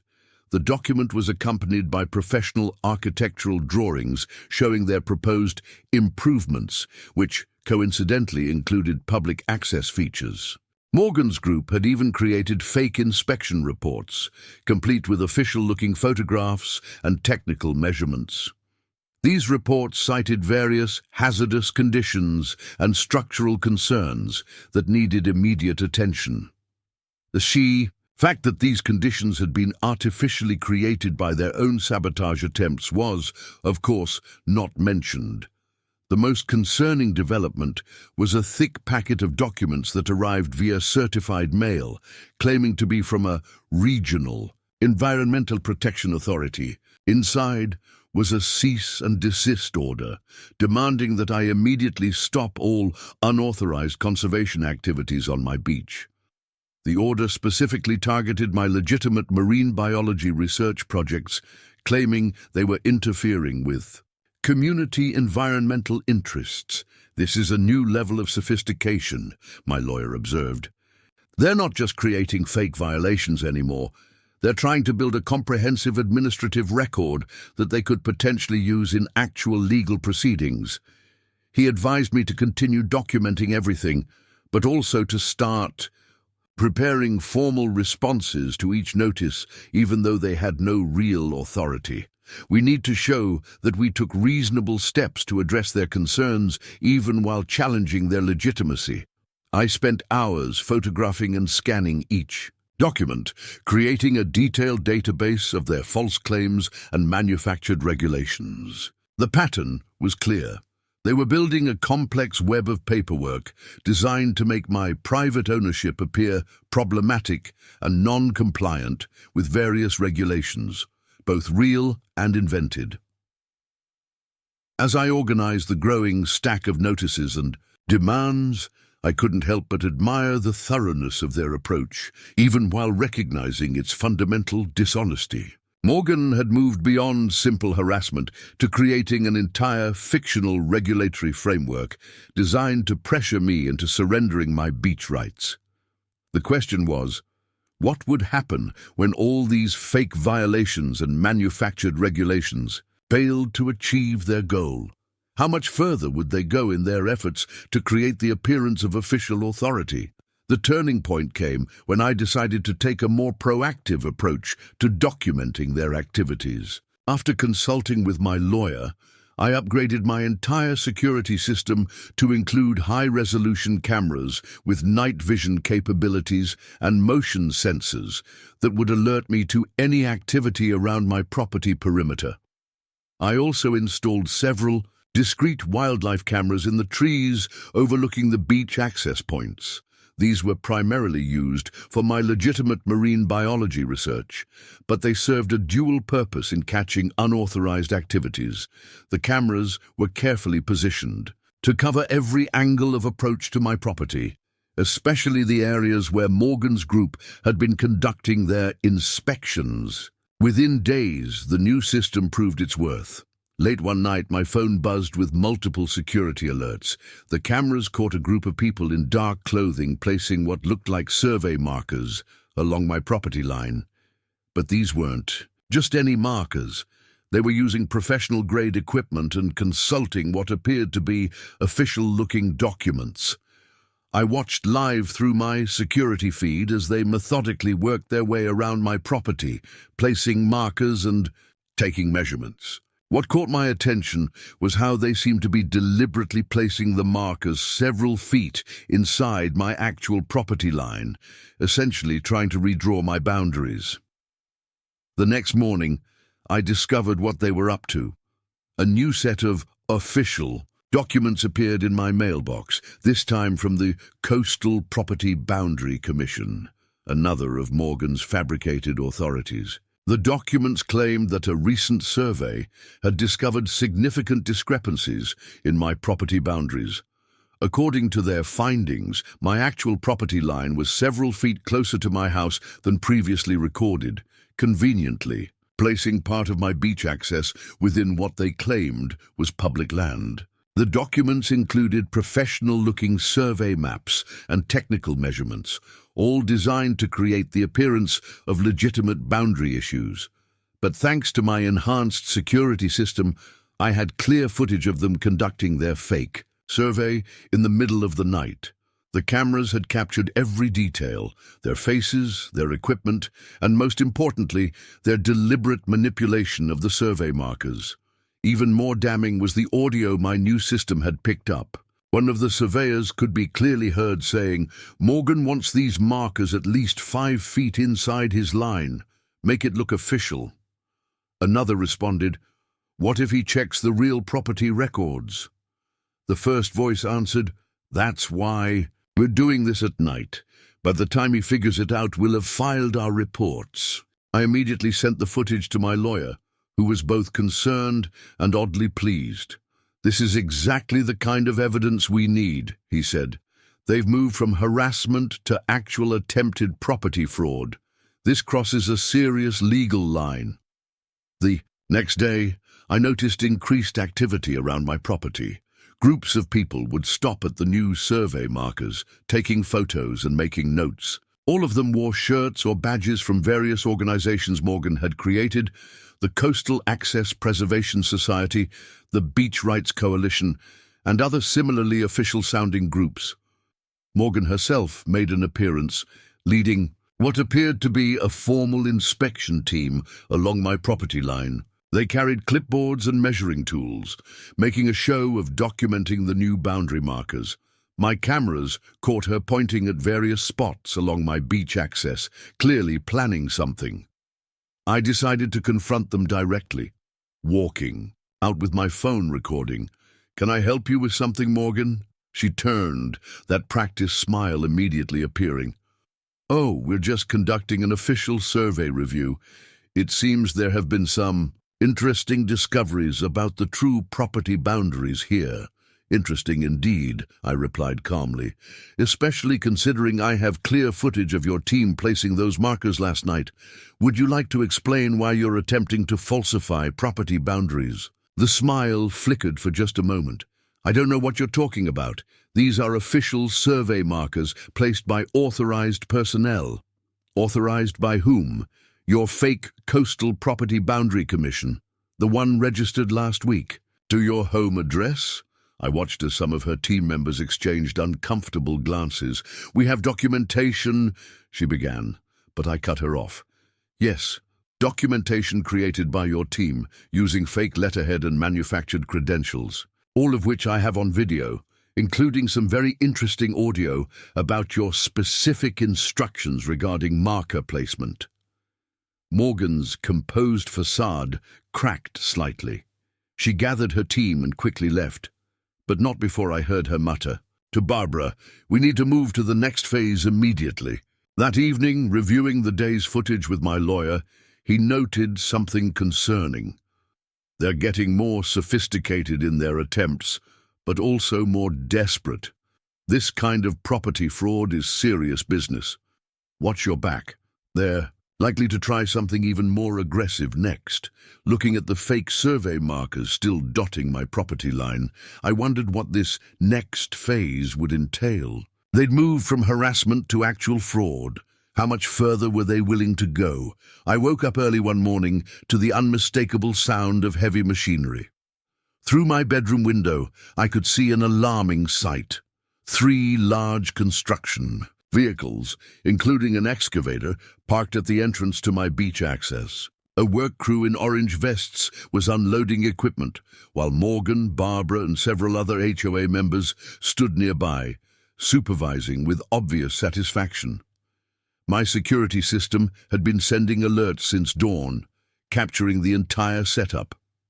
The IT workers were placing traffic cones and setting up professional-looking construction zone signs. One particularly concerning sign read, "Beach Access Improvement Project authorized by Coastal Development Authority."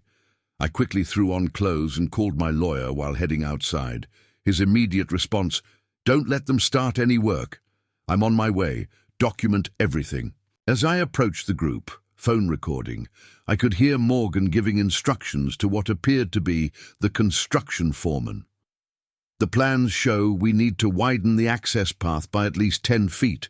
The stairs will need to be completely rebuilt to accommodate public use." "Excuse me," I interrupted firmly. "What exactly do you think you're doing on my private property?" Morgan turned, clearly expecting this confrontation. She held up an official-looking document. "We have authorization for necessary safety improvements to this beach access point. The Coastal Development Authority has approved our plans for upgrading this facility to meet public access standards." I examined the document she thrust toward me. It looked impressive. Letterhead, stamps, signatures. But I'd become quite familiar with Morgan's tactics by now. "This authorization is from your fake development authority, isn't it? The one you created last month?" The construction foreman looked confused. "Wait, what?" Ms. Whitfield assured us this was all properly permitted. "We have contracts with the Coastal Development Authority." "A private organization she created," I explained, pulling out my phone to show him the business registration documents. "This isn't a government agency. Any contracts you have with them are invalid, and any work you do here would be unauthorized construction on private property." The workers began exchanging uncertain looks. Morgan quickly tried to regain control of the situation. "The community has rights here. We have documentation proving this beach access requires upgrading to meet safety standards." "More fake documentation," I interrupted, turning to address the construction crew directly. "I have here the actual property deed, real survey documents, and proof that all these authorizations are fabricated. If you start work here, you'll be participating in criminal trespassing and property damage. Would you like to see the police report I'm about to file?" The foreman reviewed my documents, then turned to his crew. "Pack it up, boys. We're not getting involved in any property disputes." Despite Morgan's protests, they began loading their equipment back onto their trucks. "You can't do this!" Morgan was practically shaking with rage. "We have plans, contracts, the community needs to respect private property rights." My lawyer's voice cut in. He had arrived just in time to witness the confrontation. Ms. Whitfield creating fraudulent documents and attempting unauthorized construction could have serious legal consequences. Would you like to discuss those now? Morgan's face went through a series of expressions: anger, frustration, and finally, a cold determination. "This isn't over," she snapped, gathering her group. "The community will have access to this beach one way or another." As they retreated, Barbara lingered behind, giving me a calculating look. "You know," she said quietly, "accidents happen all the time on beach properties. Stairs collapse, erosion causes sudden damage. It would be such a shame if something happened that required emergency repairs." My lawyer stepped forward. "Was that a threat, Ms. Thompson? Would you like to clarify that statement for the record?" She hurried away, but her words hung in the air like a storm warning. I spent the rest of the morning documenting everything, photographing the equipment, the fake signs, saving all my security footage. My lawyer helped me file reports with both the police and the actual Coastal Development Commission. "They're escalating," he noted grimly. Moving from fake paperwork to actual attempted construction is a significant step. And that veiled threat. About accidents. We need to take that seriously. I looked at my beach stairs, thinking about Barbara's words. You think they might try to damage the property? At this point, I wouldn't put anything past them. They're frustrated, and frustrated people make dangerous decisions. We should increase security and maybe consider installing some structural sensors on those stairs. That evening, reviewing the security footage, I noticed something concerning. During the confrontation, several HOA members had been walking around my property, taking detailed photos and measurements of the beach access structures. They were paying particular attention to support posts and connection points. I immediately called a contractor to reinforce all the access structures and install structural monitoring sensors. Something told me I hadn't seen the last of Morgan's construction plans. And next time, they might not be so direct about it. The question was, what would they try next, and how far would they go to force their way onto my beach? The legal counterattack began the morning after the construction incident. My lawyer had spent the night preparing a comprehensive legal response that would finally put Morgan and her allies on the defensive. The package we assembled was impressive. Hundreds of pages documenting every instance of harassment, fraud, and attempted property violation. We're not just filing a simple cease and desist, my lawyer explained as we reviewed the documents. We're going for a full legal assault, civil harassment charges, attempted fraud, criminal trespassing, and most importantly, a RICO claim based on their pattern of organized activities against your property rights. The RICO angle was particularly clever. By documenting how Morgan had created multiple organizations all working together to harass and defraud me, we could show a pattern of organized activity that potentially violated federal law. The evidence was overwhelming. Registration documents, showing all her fake organizations traced back to the same addresses, financial records revealing how they were all funded through the HOA, and detailed timelines showing the coordinated nature of their attacks. What really seals it, my lawyer said, pointing to a particular section, is the evidence of them creating fraudulent government documents. That crosses a line from civil harassment into criminal territory. We filed the paperwork that morning, but we didn't stop there. My lawyer had also prepared packets for various regulatory agencies, the State Attorney General's Office, the Coastal Commission, and even the FBI's White-Collar Crime Division. Each packet was tailored to highlight the specific violations that would interest that agency. The effect was immediate and dramatic. By afternoon, Morgan received notice of our legal action. My security cameras caught her reaction as she read the documents in her driveway, the way her hands shook as she flipped through page after page of meticulously documented evidence. Within hours, her team began to fracture. Barbara was the first to break ranks, sending me an email through her personal lawyer.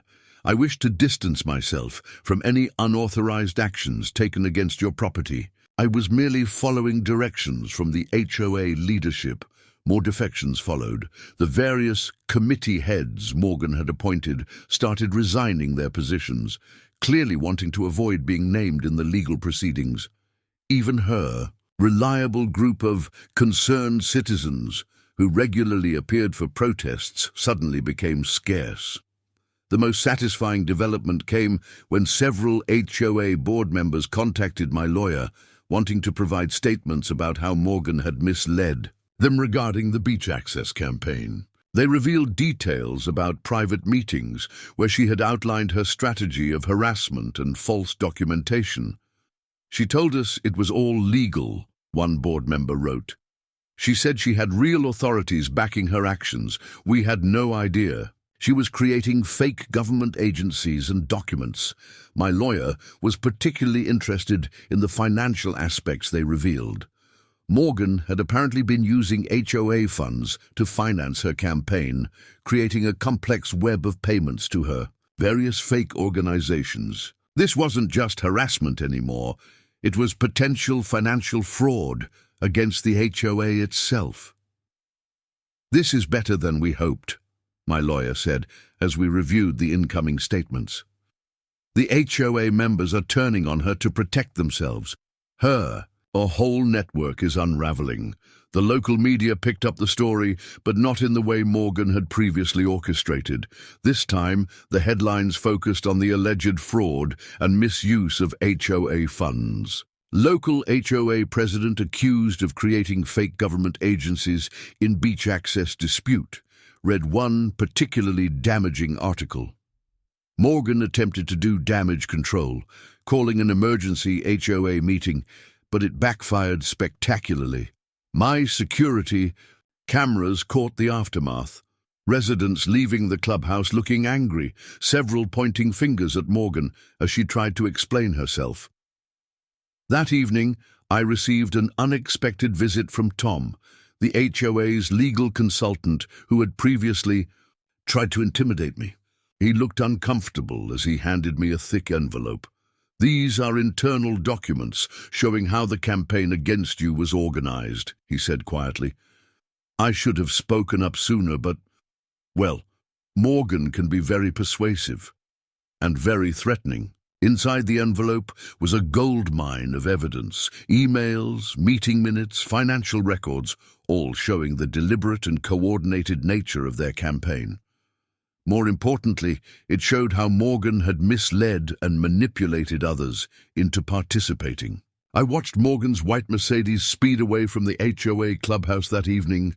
I couldn't help but feel a mix of satisfaction and sadness. Her carefully constructed campaign was falling apart, but the cost to the community, in terms of both money and trust, was significant. The question now was, would Morgan finally back down, or would this legal pressure push her to take even more desperate measures? Just as we thought the legal pressure might force Morgan to back down, she made her most aggressive move yet. I woke up one morning to discover numerous sturdy metal signs installed along my property line. "Danger, unsafe, beach access, use alternate public routes." The signs looked official, complete with government logos that I now knew were fake. But it wasn't just the signs. My security cameras had captured the overnight activity. A team working under cover of darkness, not only installing signs but also placing bright yellow caution tape across my beach stairs and setting up elaborate barriers. They had even positioned temporary floodlights aimed directly at my house, supposedly for safety monitoring. The masterstroke was what they'd done to my private beach staircase. Under the guise of emergency safety measures, they had installed heavy-duty padlocks and chains on both the top and bottom gates, effectively cutting off my own access to my beach. The locks bore official-looking tags claiming they were placed by the Coastal Safety Enforcement Division, yet another of Morgan's fictional agencies. My security footage showed Morgan herself supervising the operation, directing workers with military precision. She was wearing a high-visibility vest with Coastal Safety Director printed on the back, clearly visible in the camera footage. Barbara followed behind, methodically photographing everything and taking notes. I immediately called my lawyer, who arrived within the hour. As we surveyed the damage, he noticed something particularly concerning. "Look at how they've attached these barriers," he pointed out. "They've actually drilled into your staircase structure. This isn't just trespassing anymore. It's vandalism and property damage." We were documenting the damage when Morgan made her grand appearance, leading a group of concerned citizens, all wearing matching T-shirts with "Beach Safety First" printed on them. She had also arranged for a local news crew to be present. "As acting director of coastal safety," she announced to the cameras, "I had no choice but to take emergency action. Our recent safety audit revealed critical structural issues that pose an immediate threat to public safety." I stepped forward, phone recording. You mean the safety audit conducted by your fake agency in the middle of the night? The one that involved vandalizing my property? Morgan didn't miss a beat. These measures are temporary, pending a full investigation by proper authorities. Of course, if the property owner would agree to our community management plan, we could expedite the necessary repairs. You mean if I surrender my private property rights to your HOA? I clarified for the benefit of the news crew. My lawyer interjected, Miss Whitfield, given the pending legal actions against you, including allegations of creating fraudulent government agencies, would you like to explain to the cameras why you're continuing to impersonate official authorities? The news crew's interest visibly shifted. Morgan's practiced smile faltered as the reporter turned to her with new questions about the legal allegations. Several of her supporters began quietly backing away. But Morgan wasn't finished. She pulled out what she clearly thought was her trump card, a stack of official reports detailing alleged structural and environmental hazards on my property. We have documented evidence of multiple safety violations, she declared. The community has a right to protect itself from dangerous conditions. What she didn't expect was my own counter-documentation. I had recently had the entire beach access structure professionally inspected and certified, specifically anticipating something like this. I also had video evidence of her team attempting to create damage during their nighttime operation. Here are the real inspection reports, I said, handing copies to the reporter. And here's footage of Ms. Whitfield's team attempting to compromise my property's safety features last night. Would you like to comment on that, Morgan? The reporter was now fully engaged, asking Morgan increasingly uncomfortable questions about her various organizations and their authority to take such actions. Her supporters continued to drift away, leaving her increasingly isolated. That evening, after the barriers had been legally removed and the damage documented, my lawyer helped me prepare additional legal filings. She's given us even more ammunition, he noted. Vandalism, criminal trespassing, impersonating government officials, the list keeps growing. Looking at the drill holes left in my staircase structure, I couldn't help but wonder what Morgan's next move would be. She had escalated from harassment to actual property damage, from fake documents to physical barriers. How much further would she go now that her latest plan had backfired? The answer would come sooner than expected, and it would show just how far Morgan was willing to go to get what she wanted. The final confrontation happened on what started as a peaceful Sunday morning. I was in my study, updating my documentation files, when my security system sent multiple urgent alerts. The cameras showed something that made my heart race. Morgan, along with a large group of HOA members and what appeared to be a professional demolition crew, approaching my beach access stairs. Morgan was in full command mode, wearing a hard hat and carrying official-looking blueprints. The workers were carrying heavy equipment, including power tools and what looked alarmingly like cutting torches. Their trucks bore the logo of Coastal Safety Solutions, yet another of Morgan's fake companies. I immediately called both my lawyer and the police, but Morgan had clearly planned for this. As I hurried outside, I could see several of her supporters had positioned their cars to block both ends of my street, supposedly for safety reasons during emergency repairs. "This ends today," Morgan announced as I approached, her voice carrying across my property. "We have evidence of critical structural failures that require immediate action. The community can no longer wait while you endanger public safety." She thrust a document at me, another of her masterfully crafted fake orders, this one claiming to authorize emergency demolition of my beach access structures. The letterhead combined logos from several real agencies, creating something that looked official at first glance, but was completely fraudulent. "Morgan," I said calmly, my phone recording everything, "you know those documents are fake. This is criminal trespassing and attempted property destruction. The police are on their way." "The only criminal here is you," she shouted, her composure finally cracking. "Hoarding this beach, blocking community access, refusing to cooperate with legitimate authorities." "Your fake authorities, you mean?" I interrupted. Like the non-existent Coastal Safety Solutions Company these workers supposedly represent. The demolition crew leader looked suddenly uncertain. Ms. Whitfield assured us this was all properly permitted. "We have contracts with a fake company," I finished for him. "Would you like to see the business registration records? Or should we wait for the police to explain the legal implications of participating in property destruction based on fraudulent documents?" As if on cue, police sirens became audible in the distance. Morgan's supporters began to look nervous, several of them quickly returning to their cars. But Morgan herself seemed beyond caring about consequences. "Start the work," she commanded the demolition crew. "The community has rights. We won't be held hostage by one selfish property owner." The crew leader shook his head. "No way. We're not getting involved in any property disputes or fake permits." He signaled his team to pack up their equipment. Morgan's face contorted with rage. She grabbed a sledgehammer from the departing crew's equipment and stormed toward my beach stairs. "If no one else will do it, I'll do it myself," several people gasped. Barbara tried to grab her arm. "Morgan, stop! This is going too far." But Morgan shook her off, raising the sledgehammer toward one of the main support posts of my beach access stairs. In that moment, she looked completely unhinged, years of frustrated entitlement finally boiling over. Just as she swung, my lawyer arrived, catching the entire scene on video.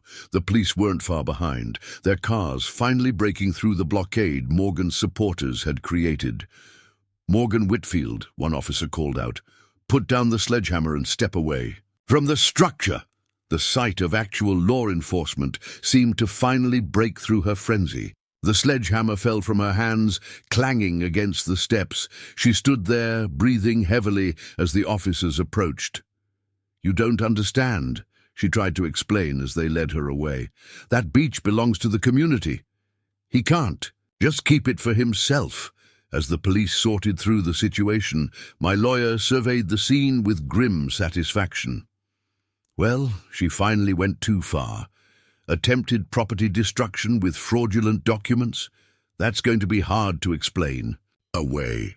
The crowd of supporters had completely dispersed, leaving only Barbara standing awkwardly nearby. She approached me hesitantly. I never thought she'd go this far. We just wanted beach access. This wasn't supposed to become criminal." I finished for her. "Maybe remember that next time someone suggests using fake documents and demolition crews to take what isn't theirs." As I watched the police cars drive away, Morgan in the back of one of them, I felt a strange mix of relief and sadness. The battle for my beach was effectively over, but at what cost to the community? The question now was, how would the neighborhood heal from the division Morgan had created in her obsessive pursuit of my private beach? The aftermath of Morgan's dramatic meltdown rippled through the community like a tidal wave. The local news coverage was intense, with headlines ranging from HOA president arrested in beach access dispute to fake agencies and fraudulent documents, the story behind the beach battle. My security footage of Morgan's sledgehammer moment went viral on local social media, becoming something of a cautionary tale about HOA overreach. The HOA board called an emergency meeting the very next day, where they voted unanimously to remove Morgan from her position. The meeting minutes, which a sympathetic board member shared with me, revealed the full extent of Morgan's deception. She had been using HOA funds to finance her fake organizations and harassment campaign without proper authorization, potentially exposing the entire association to legal liability. Barbara, in an apparent attempt to save herself, turned over boxes of documents detailing Morgan's elaborate scheme. The papers revealed a complex web of fake companies, manufactured documents, and carefully orchestrated pressure tactics. There were even written plans for future escalations if the demolition attempt had failed, including proposals to have people stage accidents on my property. The fallout extended beyond just Morgan and her immediate allies.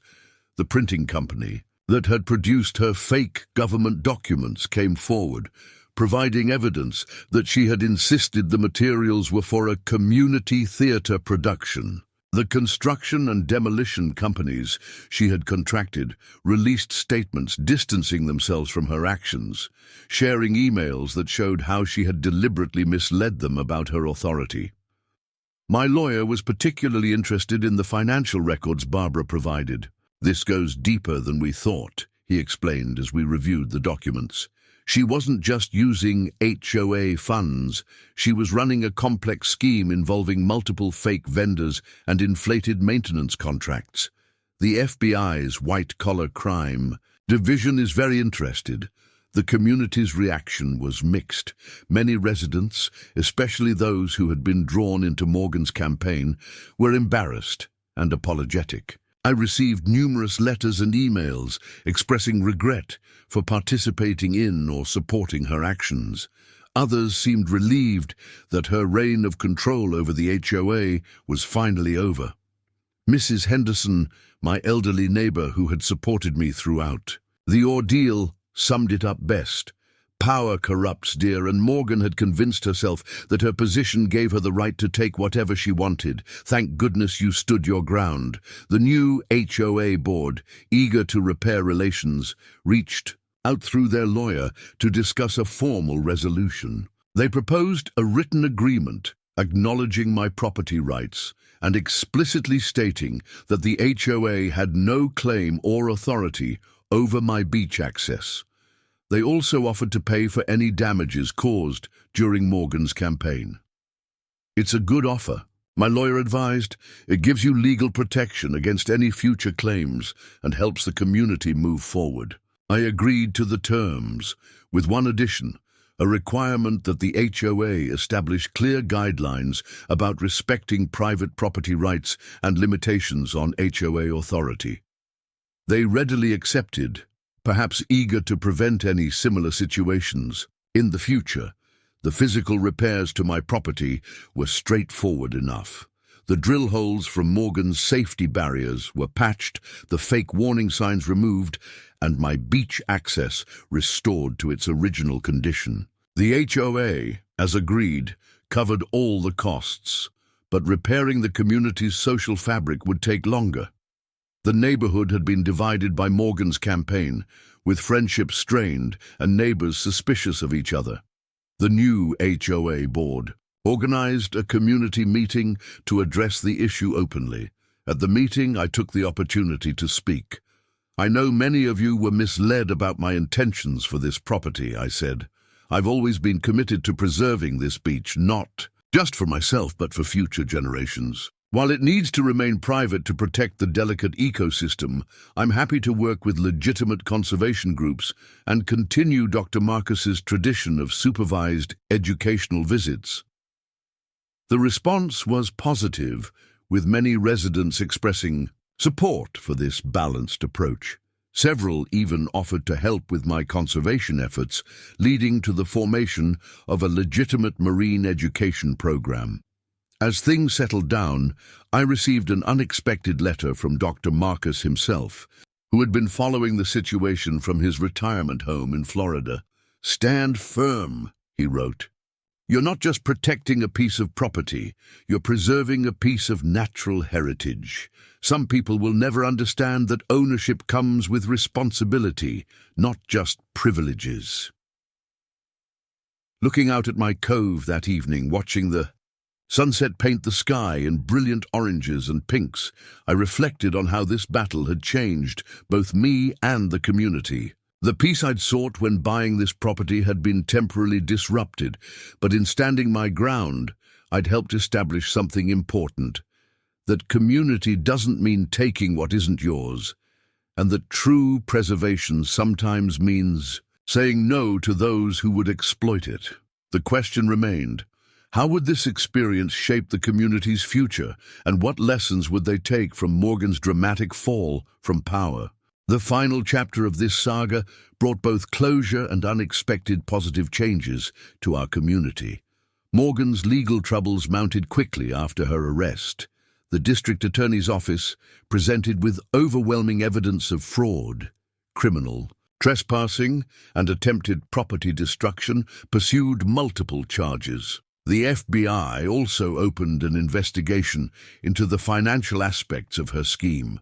In a surprising turn of events, several members of Morgan's former inner circle became key witnesses against her. Barbara, in particular, provided detailed testimony about how Morgan had systematically created fake organizations and fraudulent documents to pursue her beach access agenda. The evidence painted a picture not just of harassment, but of a complex criminal enterprise designed to seize control of private property through deception and intimidation. The new HOA board, determined to prevent any similar situations in the future, implemented major reforms. They established clear guidelines about the limits of HOA authority, created transparent financial oversight procedures, and set up an ethics committee to review any proposed community actions. My case became a cautionary tale, used in their training materials as an example of how not to handle property disputes. The community itself underwent a remarkable transformation. Where Morgan had created division and conflict, new leaders emerged, focused on building genuine cooperation and respect for property rights. The public beaches on either side of my property received renewed attention, with community volunteers organizing cleanup efforts and working with legitimate conservation groups to improve access while protecting the environment. Ironically, Morgan's aggressive campaign had actually helped establish stronger legal protections for private property rights in our area. My case was cited in several local property disputes, setting precedents about the limits of HOA authority and the importance of respecting legally established property boundaries. Dr. Marcus's marine biology program found new life through a partnership with the local university. Under proper supervision and with full respect for private property rights, my cove became a valuable research site for studying coastal ecosystems. The program even included educational opportunities for local schools, teaching children about marine conservation and the importance of preserving natural habitats. 1 year after the sledgehammer incident, I received news that Morgan had accepted a plea deal. She would serve time for fraud and pay substantial restitution to the HOA for misused funds. Her fall from power became a widely discussed case study in HOA overreach and abuse of authority. The most meaningful change, however, was in the community's attitude. People began to understand that true community spirit isn't about forcing access to private property, but about respecting boundaries while finding ways to work together for common goals. The public beaches flourished under increased community care, proving that Morgan's obsession with my private cove had been unnecessary all along. Barbara, who had initially been one of Morgan's strongest supporters, stopped by one evening as I was documenting tide pool activity. "I owe you an apology," she said, watching the sunset over the water. "We got so caught up in Morgan's crusade that we forgot what community really means. It's not about taking what isn't ours. It's about respecting each other and working together to make things better for everyone."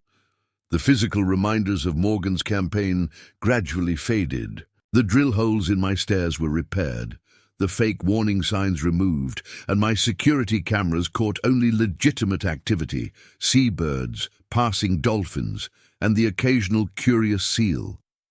The peace I'd sought when buying this property finally became a reality.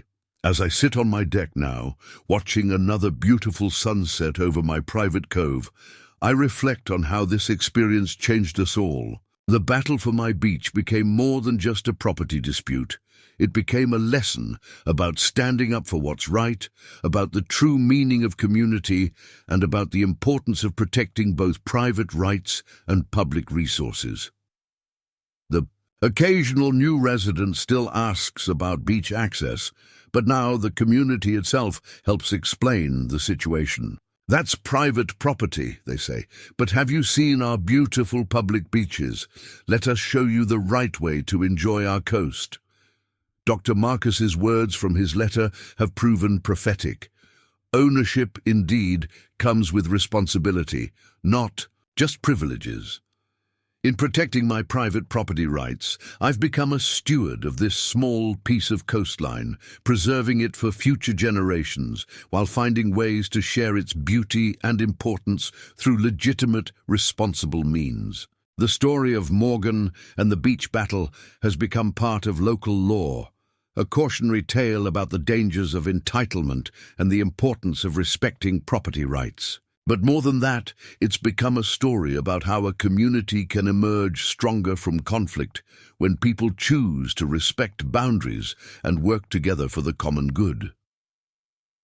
As the sun sets on this chapter of our coastal community's history, the lessons remain. True community spirit isn't about taking what isn't yours, but about respecting each other's rights while finding ways to share and preserve the natural beauty that brought us all here in the first place. Up next, you've got 2 more standout stories right on your screen. If this one hit the mark, you won't want to pass these up. Just click and check them out.